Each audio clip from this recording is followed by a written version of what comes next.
शांतता राखा.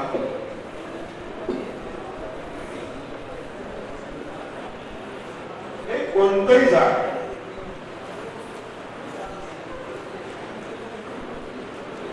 काहीही कमतरता सगळ्यांना. आता आपला सगळ्या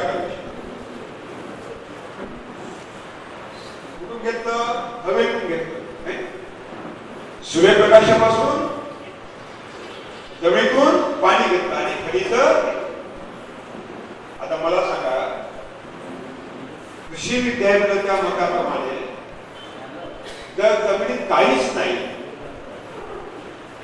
वरून टाकायलाच पाहिजे, तर पानामध्ये काय मिळाली पाहिजे? ती कमतरता मिळाली पाहिजे.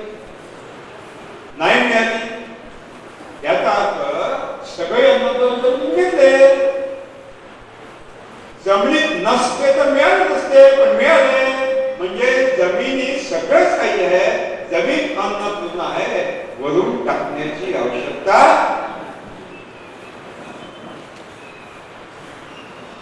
मित्रांनो, ही सगळी अन्नद्रव्य पिकांना उपलब्ध करण्यामध्ये दोन प्राण्यांची अत्यंत महत्वपूर्ण भूमिका आहे. एक म्हणजे पकवणारे, स्वयंपाक करणारे अनंत कोटी सूक्ष्मजीव, आणि दुसरी म्हणजे आमचे गावरानी गांडूळ. गांडूळ नसती, घनदाट जंगल दिसती नसती. गांडूळ नसती, जमीन बलवान दिसती नसती. गांडूळ नसते तर हे डाळिंबाच्या द्राक्षाच्या बागा उभ्या झाल्या नसतात. संपूर्ण सृष्टी उभी करण्यामध्ये, जमिनीला बलवान होण्यामध्ये सगळ्यात महत्वपूर्ण भूमिका असेल तर कोणाची आहे? गावाची.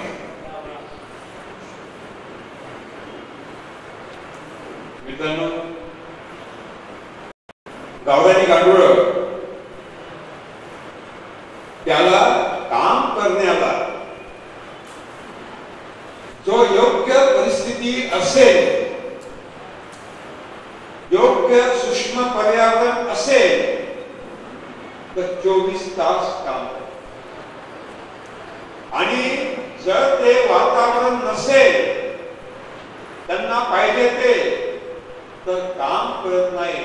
जमिनीमध्ये खोलवर जिथे ओलावा आहे तिथे जाऊन समाधी घेऊन झोपतात. तुम्ही म्हणाल गांडूळ समाधी घेतात, काय ऐकवतोय? आतापर्यंत आम्ही समजत होतो बुवा महाराज समाधी घेतात, खरी का खोटी माहित नाही, पण गांडूळ घेतात घेता मी सांगितलं. तुम्हाला उदाहरण, समाधी घेणे फक्त बाबा महाराजांचा एकाधिकार नाही. ईश्वराने समाधी अवस्था प्रत्येक प्राण्याला दिलेली आहे, सजीवाला दिलेली आहे, वनस्पतीला सुद्धा दिलेली आहे. एक उदाहरण देतो. पावसाळ्यामध्ये प्रचंड पाऊस पडला म्हणजे आपल्या गावातला तलाव पाण्याने भरलेला असतो. पावसाळा संपला की त्याची पाण्याची वाफ चालू होते आणि डिसेंबर मध्ये पूर्ण तलाव कोरडा, आणि तलाव कोरडा झाला. पुढचे 6 महिने जाऊन बघा, तिथं एकही बेडूक दिसत नाही. एकही बेडूक दिसत. परंतु मान्सूनचा रात्रभर धुमाधार पाऊस आला आणि तलाव पाण्याने भरून गेला, आणि तुम्हाला सकाळी जाग आली, तुमच्या कानामध्ये मधुर संगीत बसते, आणि तुम्ही तलावात जाऊन बघितलं ते हिरवे निवळे पिवळे आपले बेडूक काय करतात? उड्या मारतात. कुठून आले हो? वरतून आले पाण्याच्या थेंबासोबत, कुठून आले जमिनीतून आले.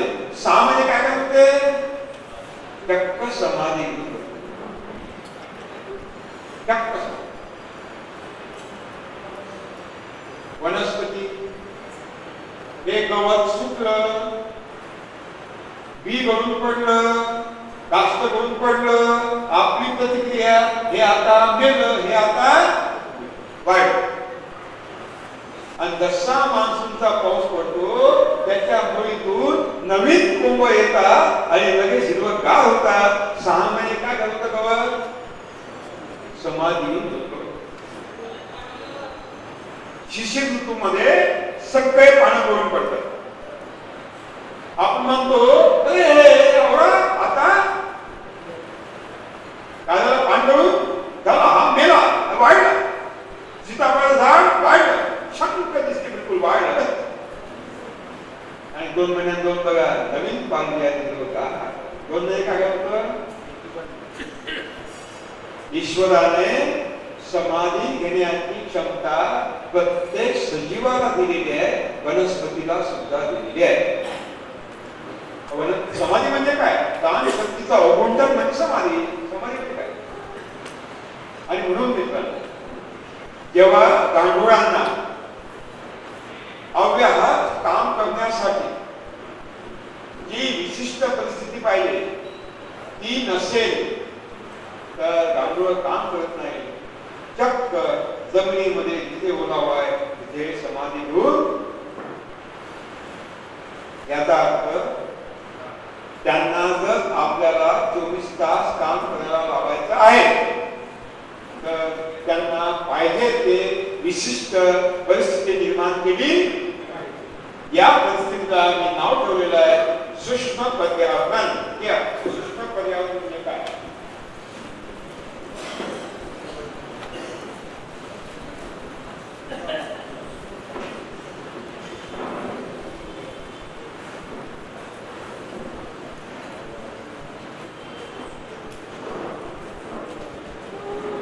सूक्ष्म पर्यावरण त्याला मराठीत म्हणतात मायक्रो क्लायमेट.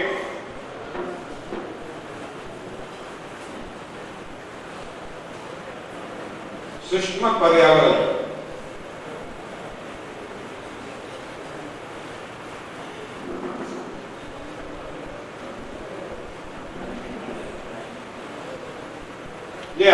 सूक्ष्म पर्यावरण म्हणजे काय.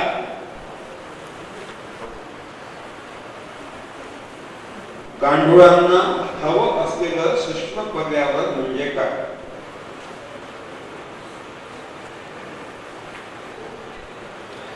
जमिनीच्या पृष्ठभागावर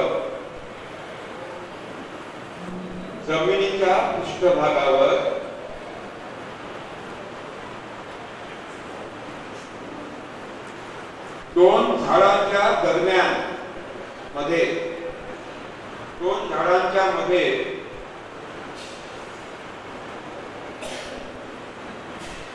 जी हवा खेळत असते त्या हवेचा संचार होतो.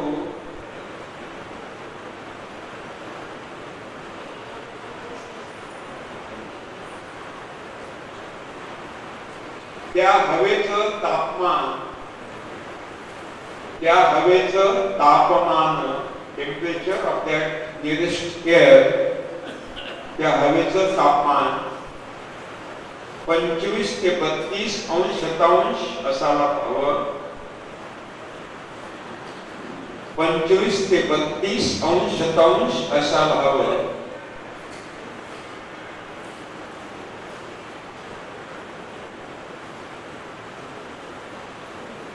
व त्या हवेमध्ये आर्द्रतेचं प्रमाण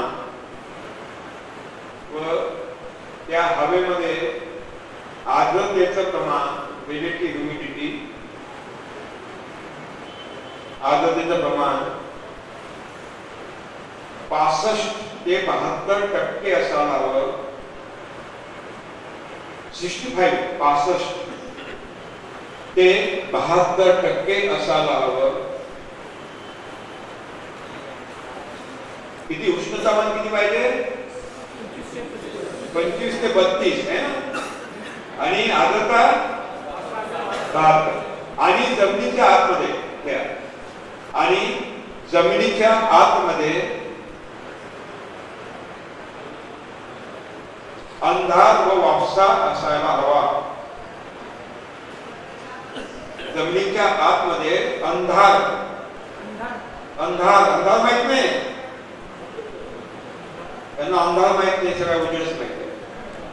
अंधार व वापसा वापसा वापसा सांगतो नंतर. वापसा, अंधार आणि वापसा असायला हवा. वापसा वापसा या एकूण स्थितीला, या एकूण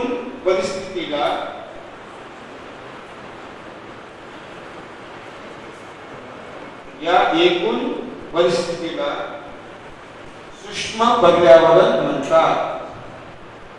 या एकूण टोटॅलिटी ऑफ द सिच्युएशन, या एकूण परिस्थितीला सूक्ष्म पर्यावरण म्हणतात.